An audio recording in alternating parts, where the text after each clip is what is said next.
Nigeria's dependence on its hydrocarbon deposits has lasted for more than 60 days. With the global shift in focus to renewable sources of energy, the country is gradually being sucked into a race against time to comply with international conventions against greenhouse gas emissions for climate change mitigation. Well, Damilola Hamid is the CEO and founder of the Youth Sustainable Development Network, and he joins us now to talk about the energy landscape in Nigeria. Welcome to the show. Thank you very much. Thank you for having me. All right, let's talk about the current state of Nigeria's energy infrastructure. Nigeria has one of the highest energy access deficits in the world, despite its significant fossil fuel resources. What do you think the primary reasons are for this paradox, and what can we do? What are the steps that we need to take to make sure that we are on point to getting back on track? Yes, thank you very much for the question. So when it comes to energy development, we also have to understand that economic prosperity is a dividend we get from having enough energy. And so in addressing that, we also have to understand that there are key issues that we are currently being faced as far as the sector is concerned. So the first of which is the infrastructural deficit. So I can tell you that, for example, Nigeria has an installed capacity to generate, transmit, and distribute electricity of around 13 gigawatts. But we are only able to generate, transmit, and distribute only 4.5 gigawatts. So that's to tell you that what we have installed can do more than what we are currently getting.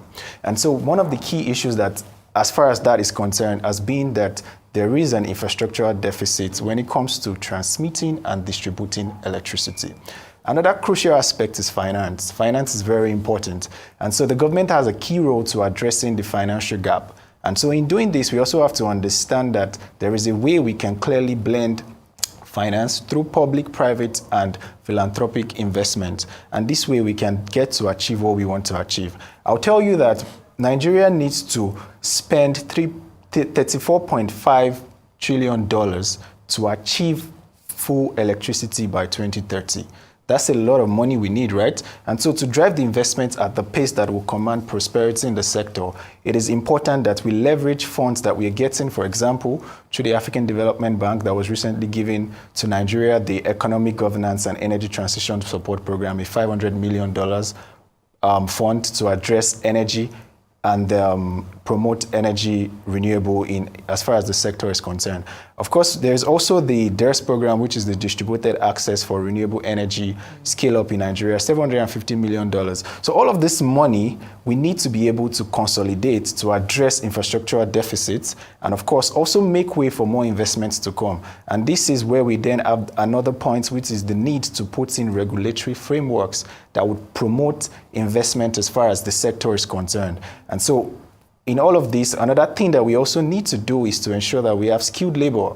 So by 2030, if we want to achieve clean energy at the level that Nigeria wants to be, which is 30% as stated, it is important that we have at least 10,000 skilled people in the sector. And right now, as I speak to you, we are far from that. So putting all of this in mind and addressing them definitely would allow us to thrive as far as the energy sector is concerned. All right. Now, thank you so much for highlighting that. It's a slightly morbid and concerning picture. But when we bring renewable energy into the conversation, there's some worry because we're very bullish. We've become very bullish over the past few months around CNG and getting CNG out there. And some people are saying, well, this is kind of going in the opposite direction to where we're supposed to be going. So what are some of your thoughts around our introduction of CNG and how, the vision is ultimately to make our economy more dependent on CNG as opposed to us, driving more of that focus into renewable energy sources? So it depends on how you see the conversation. Some part of the world, some people believe CNG is a renewable type of energy because it emits lesser CO2. So I can tell you that Nigeria currently is able to generate electricity through natural gas at 84% of what we have. And then only 16% thereabouts is on hydropower. So for me personally, it is a good way to go, especially that we're looking into the future. So we have to be able to make do of what we have right now. So I think leveraging on that as we transition into the major agenda of achieving net zero by 2060 with Nigeria, I think it's a fantastic idea and it's a welcome idea by me. All right, then I want to talk to you about our dependence on fossil fuels and the potential of solar energy. First off, given this global shift towards renewable energy, it seems as if Nigeria is still, heavily reliant. I mean, even with everything that is going on, the refinery is not producing enough, barrels per day and all of that. It seems as if we're still stuck on that. And then the potential of solar energy. Nigeria has abundant solar resources, yet solar energy only contributes a small fraction to the national grid. So why are these two, if we just look at these two things, do you think it could contribute to the future of renewable energy? Definitely, absolutely. I mean, solar, we have high solar power that we can get as far as Nigeria is concerned. Definitely, it's a way to contribute in. And just as I mentioned before, I am aware that the government recently got a support from the African Development Bank, one of which is to integrate solar energy into the Nigerian on-grid system.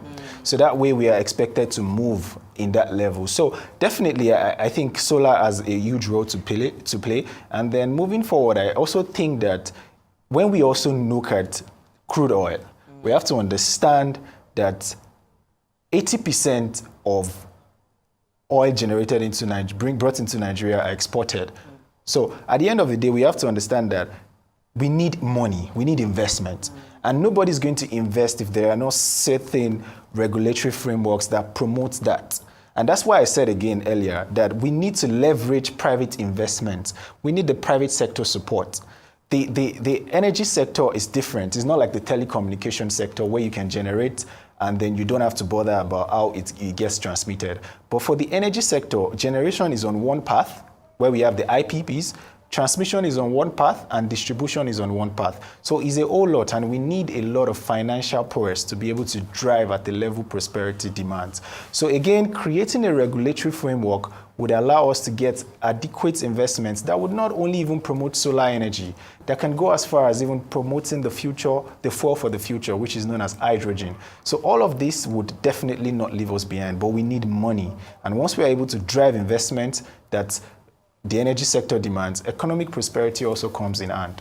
Right, we need more money. We need that investment to come in. Mr. Damilola Hamid, this has been a fantastic conversation. You're clearly very knowledgeable in this field, so we look forward to hearing more from you. Thank you so much for your time today. Thank you very much for having me.